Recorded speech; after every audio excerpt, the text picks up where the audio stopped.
বাংলাদেশে আমেরিকার শুল্ক আরোপ, বাংলাদেশে পণ্যের আমদানির ক্ষেত্রে অস্বাভাবিক শুল্ক আরোপের পর এবার আমেরিকার পর ভারত থেকে বড় ধরনের দুঃসংবাদ এলো।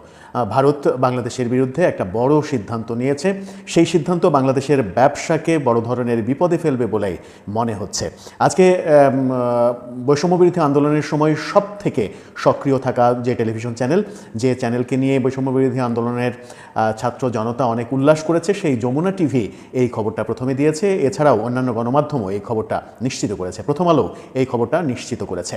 ভারত কি নিষেধাজ্ঞা দিল, কোন চুক্তি বাতিল করে দিল, সেই আলোচনাই করবে এই ভিডিও। ভারত এবার আমেরিকার পর বাংলাদেশের জন্য বড় ধরনের দুঃসংবাদ দিল।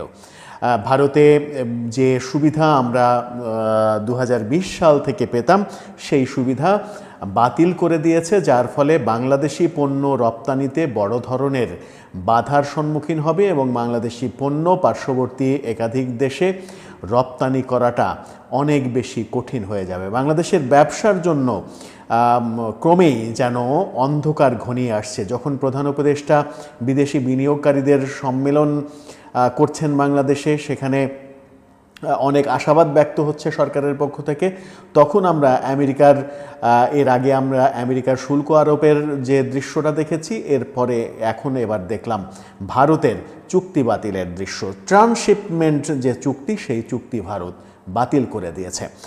যমুনা টেলিভিশন যেটা বলছে সেটা হচ্ছে ট্রান্সশিপমেন্টের মাধ্যমে ভারতের ভূখণ্ড ব্যবহার করে বাংলাদেশের পণ্য তৃতীয় দেশে যাওয়ার যে ব্যবস্থা, সেটি বাতিল করে দিয়েছে ভারত। অর্থাৎ এখন আর ভারতের মাটি ব্যবহার করে বাংলাদেশের কোনো পণ্য পার্শ্ববর্তী নেপাল, ভুটান এই দুটি দেশে অন্তত যেতে পারবে না। ভারতের ভূখণ্ড ব্যবহার করে যত রপ্তানির কার্যক্রম হতো, সেই রপ্তানির কার্যক্রম বন্ধ করে দিল ভারত। 2020 সাল থেকে এই সুবিধা বাংলাদেশ পেয়ে আসছিল। 2025-এ এসে ভারত এটা বন্ধ করে দেওয়ায় বাংলাদেশের রপ্তানি বড় ধরনের ঝুঁকির মুখে পড়ে গেল। মঙ্গলবার ভারতের central board of indirect taxes and customs এই সুবিধা বাতিল করে আদেশ জারি করেছে। 2020 সালের জুন মাস থেকে এই সুবিধা পেয়ে আসছিল বাংলাদেশ। ভারতের কেন্দ্রীয় পরোক্ষ কর ও শুল্ক বিভাগের বিজ্ঞপ্তিতে বলা হচ্ছে, 2020 সালের 29 জুনের জারি করা সার্কুলার বাতিলের সিদ্ধান্ত নেওয়া হয়েছে। সংশোধিত এই সিদ্ধান্ত তাৎক্ষণিকভাবে কার্যকর হবে, তবে আগের সার্কুলারের প্রক্রিয়া অনুযায়ী ইতিমধ্যে ভারতে যে সকল পণ্য, বাংলাদেশের যে সকল পণ্য ঢুকে গেছে, শুধুমাত্র সেগুলোকেই ভারত থেকে বের হয়ে যাওয়ার অনুমতি ভারত দেবে। এছাড়া নতুন করে কোনো পণ্য ভারতের মাটিতে ঢুকতে পারবে না এবং ভারতের মাটি ব্যবহার করে কোনো পণ্য আর বাংলাদেশ রপ্তানি করতে পারবে না। এর আগে আওয়ামী লীগ সরকারের জন্য একটা বড় সমালোচনা ছিল। আওয়ামী লীগ সরকার বাংলাদেশের মাটিকে ব্যবহার করে ভারতকে বিজনেস করতে দিচ্ছে, ভারতের এক রাজ্য থেকে আর এক রাজ্যে পণ্য পরিবহনের ক্ষেত্রে বাংলাদেশের মাটি ব্যবহার করার সুযোগ দিয়েছে। বাংলাদেশও যে ভারতের মাটি ব্যবহারের সুযোগ নিয়েছিল, সেই আলোচনাটা খুব একটা হয়নি। 2020 সালের 29 জুন থেকে আমরা সেই সুবিধা পাচ্ছিলাম। এখন অন্তত পক্ষে নেপাল এবং ভুটানে যে সকল পণ্য আমাদের দেশ থেকে রপ্তানি হতো, সেই রপ্তানিতে বড় ধরনের বাধা সৃষ্টি হলো। অর্থাৎ স্থলপথে ভারতের মাটি দিয়ে আর কোনো পণ্য রপ্তানি করা সম্ভব হবে না। পুরোটাই এখন জলপথে ঘুরে ঘুরে করতে হবে অথবা আকাশ পথে করতে হবে। এটা বাংলাদেশের জন্য, বাংলাদেশের ব্যবসার জন্য চরম একটা দুঃসংবাদ। এই দুঃসংবাদ যখন আসলো, তখন বিএনপি নেতা শামসুজ্জামান খান দুদু তিনি প্রধান উপদেষ্টা ডক্টর ইউনূসকে পদত্যাগ করতে বললেন।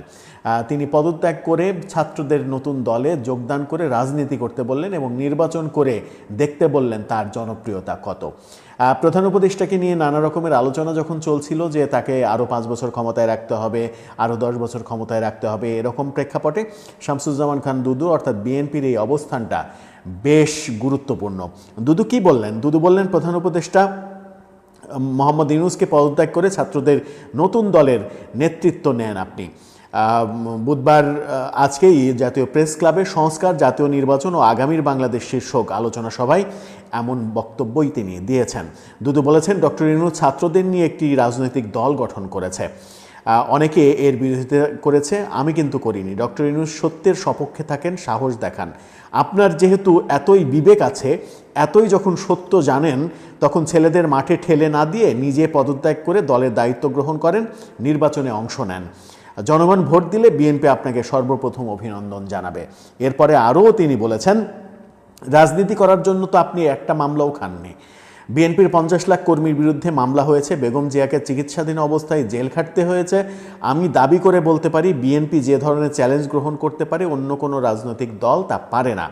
বিএনপিকে রাস্তায় নামার আগেই নির্বাচন দেন, নইলে বলবো হাসিনার দিকে তাকান। বিএনপি সবসময় জনগণের সমর্থন এবং ভালোবাসা নিয়েই ক্ষমতায় এসেছে, তাই ডিসেম্বরের মধ্যেই নির্বাচন হতেই হবে। তিনি হাসিনার দিকে তাকানোর এই কথাটা বলার মাধ্যমে যেটা বলতে চেয়েছেন সেটা হচ্ছে যে হাসিনা সরকারের যেভাবে পতন হয়েছে ইউনূস সরকারেরও তেমনভাবেই পতন হবে, এমন ইঙ্গিতই তিনি দিতে চাইলেন মনে হয়।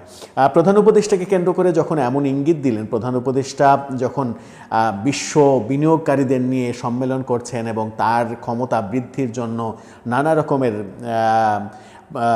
আলোচনা চারিদিকে তোলা হচ্ছে, পরিকল্পিতভাবেই তোলা হচ্ছে, তখন ভারত থেকে যে দুঃসংবাদটা আসলো এবং শামসুজ্জামান খান দুদু একেবারে সরাসরি বললেন যে প্রধান উপদেষ্টা ছাত্রদের নিয়ে নতুন দল তৈরি করেছেন। এত অভিনয়, এত নাটক না করে আপনি যেহেতু বিবেকবান, আপনি সৎ সাহসী মানুষ, আপনি পদত্যাগ করে দলের দায়িত্ব নেন এবং নির্বাচন করেন। দর্শক, আপনার কি মনে হয় সব মিলিয়ে বাংলাদেশ আমরা কোন পথে যাচ্ছি? আপনার মতামত জানিয়ে লিখতে পারেন আমাদের কমেন্ট বক্স।